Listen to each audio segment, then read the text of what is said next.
অনির্দিষ্টকালের জন্য স্থগিত নিট ইউজির কাউন্সেলিং। আপনাদেরকে আরও একবার জানিয়ে রাখি, আজ থেকেই কিন্তু এই নিট ইউজির কাউন্সেলিং শুরু হওয়ার কথা ছিল, আপাতত তা পিছিয়ে গেল। অনির্দিষ্টকালের জন্য পিছিয়ে দিল এনটিএ। আগামী সোমবার দেশের শীর্ষ আদালত অর্থাৎ সুপ্রিম কোর্টে এই মামলার পরবর্তী শুনানি। আপনাদেরকে আরও একবার জানাই, সবচেয়ে গুরুত্বপূর্ণ খবর, আজ থেকে শুরু হওয়ার কথা থাকলেও পিছিয়ে গেল নিট ইউজির কাউন্সেলিং এবং অনির্দিষ্টকালের জন্য তা পিছিয়ে গেল, জানিয়েছে এমনটাই এনটিএ। সোমবার মামলার পরবর্তী শুনানি সুপ্রিম কোর্টের। আমরা এ বিষয়ে আরো বিস্তারিত জানবো। নিউজ রুমে চলে যাব সরাসরি, সেখানে রয়েছেন আমাদের প্রতিনিধি নাজিয়া রহমান। নাজিয়া, ঠিক কি কারণে পেছিয়ে গেল বা পেছিয়ে দেওয়া হলো এনটিএ তরফ থেকে নিট ইউজির এই কাউন্সেলিং? দেখো, এখনো পর্যন্ত এনটিএ তরফ থেকে সুনির্দিষ্ট করে কোনো কিছু জানানো হয়নি যে কি কারণে পিছিয়ে দেওয়া হলো। শুধু আজকে থেকে যে কাউন্সেলিং হওয়ার কথা ছিল নিট ইউজির, সেই কাউন্সেলিং পিছিয়ে দেওয়া হলো এবং পরবর্তী ডেটের জন্য অপেক্ষা করার কথা জানানো হয়েছে। এবার পরীক্ষা আমরা দেখেছি এই যে নিটকে ঘিরে বেশ বিতর্ক দাঁড়া বেঁধেছিল, তার কারণ নিটের ফল 4 জুন যখন প্রকাশ হয়, তারপর থেকে নিটের ফল প্রকাশকে ঘিরে বিতর্ক ওঠে। তার কারণ 67 জন প্রথম হয় এই নিটে, যেটা উল্লেখযোগ্যভাবে নজিরবিহীন বলে মন্তব্য করেন বহু শিক্ষক মহলের অনেকেই এবং পাশাপাশি এটা নিয়েও বিতর্ক দানা বাঁধে এবং দেশ জুড়ে নিটকে ঘিরে তোলপাড় শুরু হয়। তার কারণ নিটে প্রশ্ন ফাঁসের যেমন অভিযোগ, তেমনি গ্রেস মার্ক দেওয়া হয়েছে সেই নিয়ে অভিযোগ, নানা রকম অভিযোগ নিটের এবং দুর্নীতির অভিযোগ উঠেছে এই নিটকে ঘিরে। তারপর এনটিএ তরফ থেকে এবং কেন্দ্রীয় সরকার এটা মেনে নেন যে গ্রেস মার্ক দেওয়া হয়েছে এবং সেই জন্য পুনরায় পরীক্ষা নেওয়া হয়। তবে পুনরায় প্রত্যেকটি পরীক্ষার্থী যারা নিটে 5ই মে বসেছিলেন, তারা কিন্তু অর্থাৎ 23 লক্ষ পরীক্ষার্থী পরীক্ষায় বসেননি। সেক্ষেত্রে দেখা গেল যে 23শে জুন যে পরীক্ষা হয়েছিল, সেই পরীক্ষায় প্রায় 1,500 পরীক্ষার্থী পরীক্ষায় বসেন এবং তাদের ফল প্রকাশ হয়েছে 30শে জুন।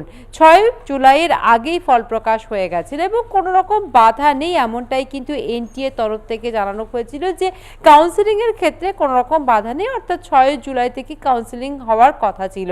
কিন্তু আজকে থেকে কাউন্সেলিং হওয়ার কথা থাকলে পরেও এনটিএ তরফ থেকে জানানো হয় যে স্থগিত করা হয়েছে এই কাউন্সেলিং এবং কোনো ডেট দেওয়া হয়নি, তাই অনির্দিষ্টকালের জন্য স্থগিত বলা যেতে পারে। পরবর্তী এই ডেট দেওয়া হবে এবং তারপরেই কাউন্সেলিং শুরু হবে।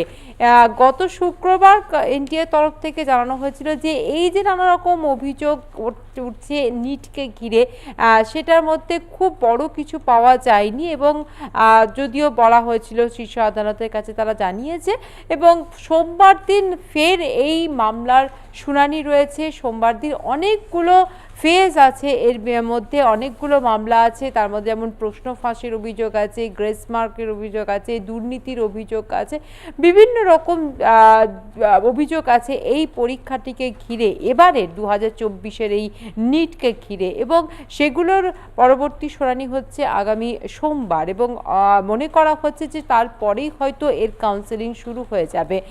যদিও শিক্ষক মহলের বা আমরা যদি বলি কাউন্সেলিং ডক্টরস ফোরামে যারা সদস্য আছেন, তারা কিন্তু এই বিষয়টিকে ভালোভাবেই নিচ্ছেন। তার কারণ হচ্ছে কাউন্সেলিং পিছিয়ে দেওয়ার বিষয়টিকে স্বাগত জানাচ্ছেন, যেভাবে দুর্নীতির অভিযোগ উঠেছে এবং এই নিট বাতিলেরও একটা অভিযোগ উঠেছিল। সম্পূর্ণ নিট বাতিল করতে হবে।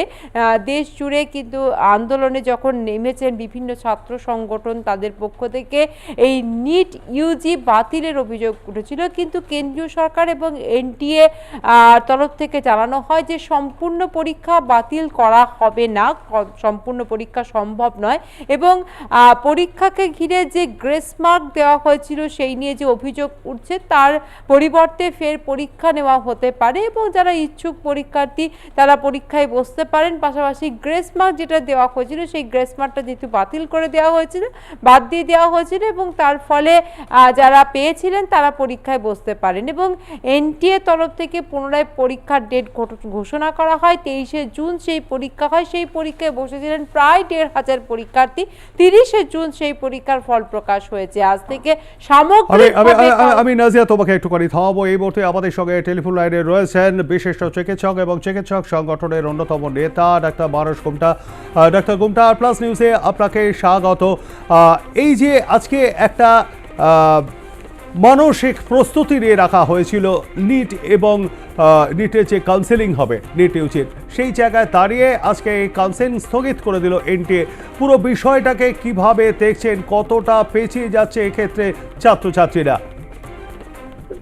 দেখুন, সত্যি কথা বলতে একজন চিকিৎসা শিক্ষার একজন প্রফেসর বা শিক্ষক হিসাবে আমাদের মনে হয়েছে যে জবে থেকে ওই ন্যাশনাল মেডিকেল কমিশন মেডিকেল শিক্ষার দায়িত্ব নিয়েছে, তবে থেকেই নানা রকম প্রশ্ন, নানা রকম অসঙ্গতি চলছিল।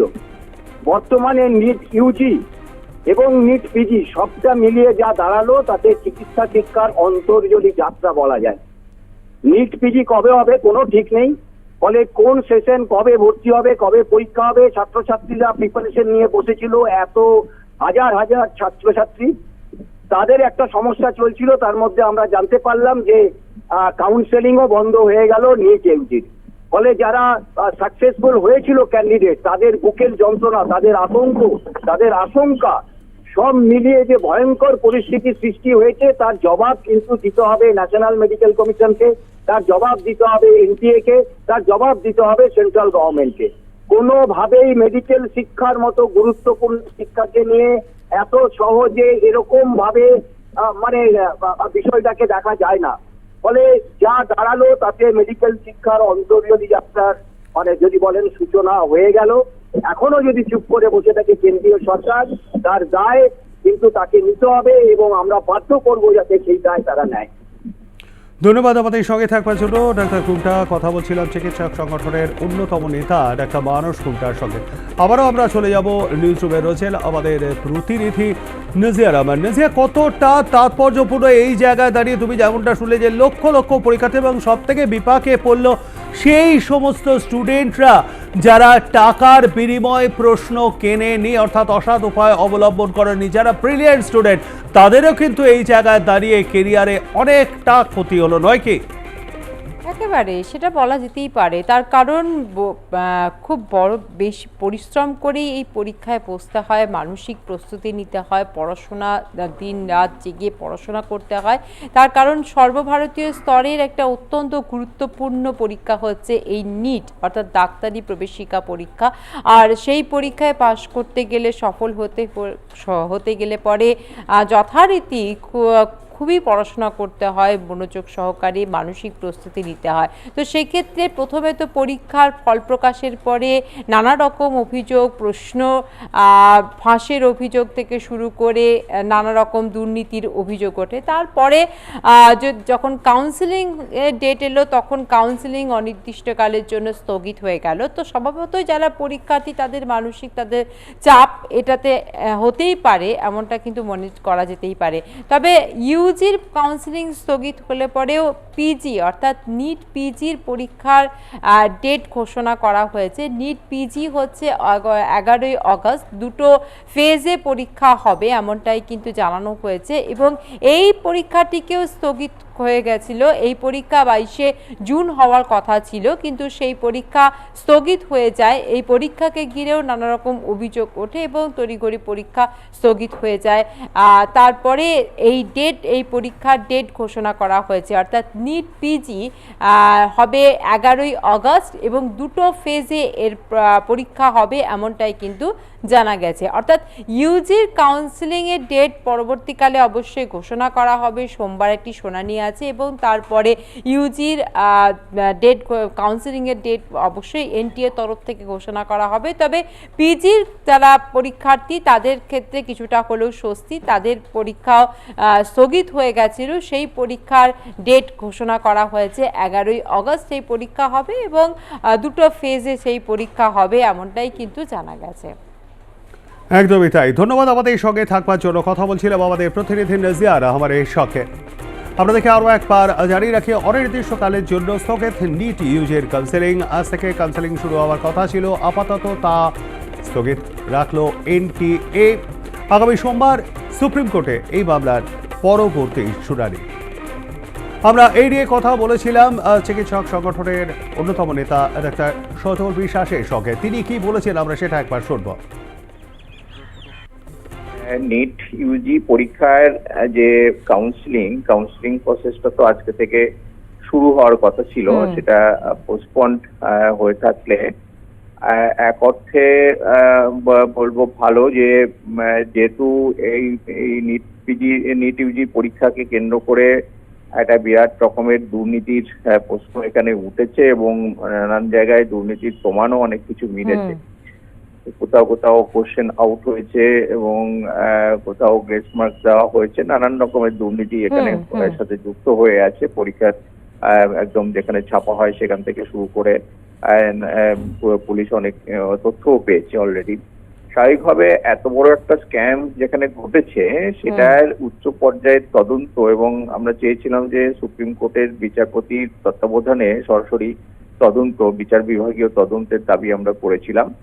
কারণ নিটের মতো একটা পরীক্ষা, যে পরীক্ষায় ডাক্তার তৈরি করার পরীক্ষা, অতএব এর থেকে গুরুত্বপূর্ণ পরীক্ষা আর হতে পারে না।